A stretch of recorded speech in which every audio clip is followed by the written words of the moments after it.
non-communicable diseases, Global Initiative for Mental Health.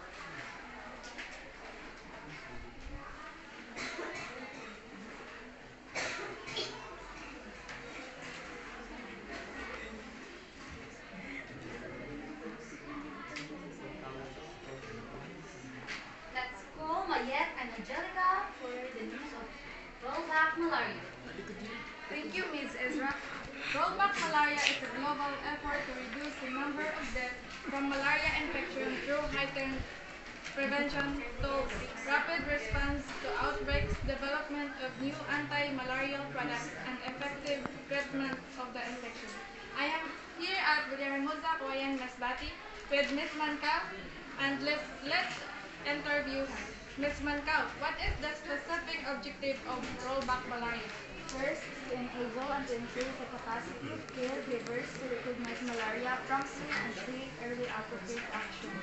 Second, to empower service providers by imparting adequate knowledge, skill, and capacity which enable them to respond to malaria illness appropriately. Third, to create an enabling environment for implementation. Thank you, Ms. Mancao. That's all. Back to you, Ms. Thank you. Let's call Christy and Michelle for Stab TV. Stab TB is a global effort to prevent further transmission of tuberculosis or TB around the world. One of the programs for Stab TB is the circulation of TB dioxide screening strategy.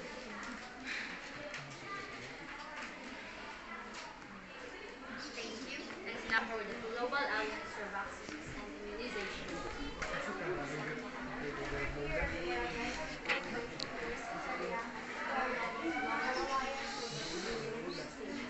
Isidoro, what can you say about this Global Alliance for Vaccine and Immunization?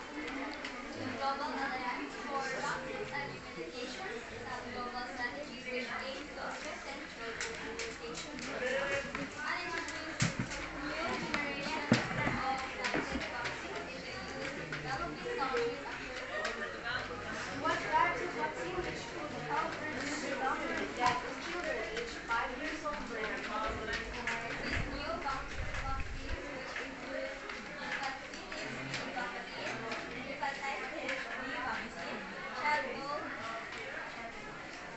immunity vaccine, yellow fever vaccine, influenza vaccine, vaccine for Thank you, Missionary Antonio, for cooperating your well-done answer regarding this Global Alliance for Vaccine Immunization. Back to you, Ms. Subaybayan natin si Ms. Villegas and Lucas for the Global Fund to Fight AIDS, TB, and Malaria. At Barangay Tomas with Miss Emeline Villegas.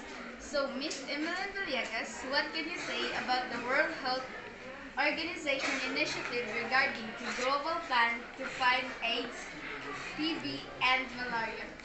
It helps in the prevention, reduction, and mitigation the negative impacts of the three diseases to humanity. That's all. Thank you. Back to you, Miss Aplana Rosales. Ngayon, pakinggan natin si Evelyn and Anus with Global Prevention and Control of Tobacco and Alcohol Use. Thank you. Global Prevention and Control of Tobacco and Alcohol Use. WHO Framework Convention of Tobacco Control. The WHO Framework Convention on Tobacco is a international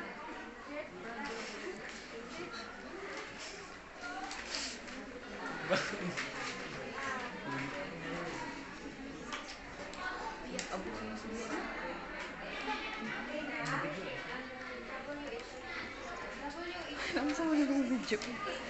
Tabang.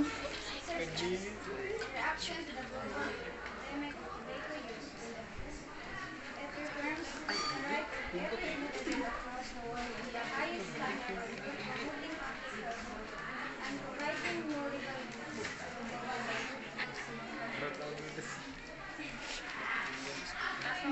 The following summarizes the WHO Number one, tries and tax measures to reduce the demand for tobacco. And number two, non-price measures to reduce the demand for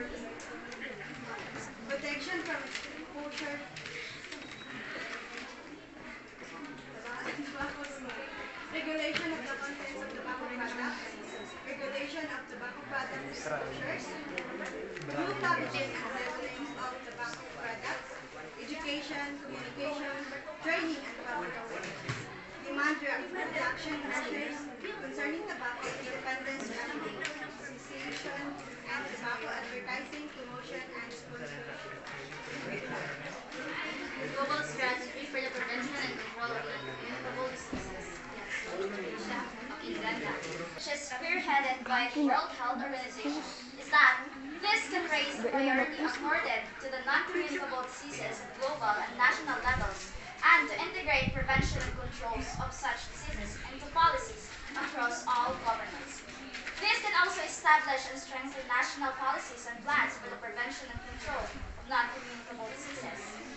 This also promote interventions to reduce the main shared preventable risk factors for non-communicable diseases: unhealthy eating, physical inactivity, tobacco use, and harmful use of alcohol. This also promote research for the prevention of alcohol and control of non-communicable diseases, and promote partnerships for the prevention and control of non-communicable diseases, and also monitor non-communicable diseases and their causal factors and evaluate progress at the local, national, and global levels. That's all. Global Initiative for Mental Health. Trixie and Michelle, pasok. Thank you, Ms. Ezra. Comprehensive Mental Health Action Plan 2013-2015. The Comprehensive Mental Health Action Plan is the result of extensive research and consultation by stakeholders, member nations, academia, and non-government centers across the globe. The Mental Health Action Plan should be impartial, life-based, and preventive in nature, physically addresses the following. To fight and correct, remove, elevate negative trends in mental health, to improve and reduce mental health services and care accessibility, and to prevent abuse of rights and adjust treatments against people with mental problems, disorders, and disabilities which are still prevalent around the world. Thank you. Back to you, Ms. Ezra. Yun ang mga nagbabagang balita sa oras na ito. Again, DZYN. Boses ng kabataan, serbisyong totoo lamang.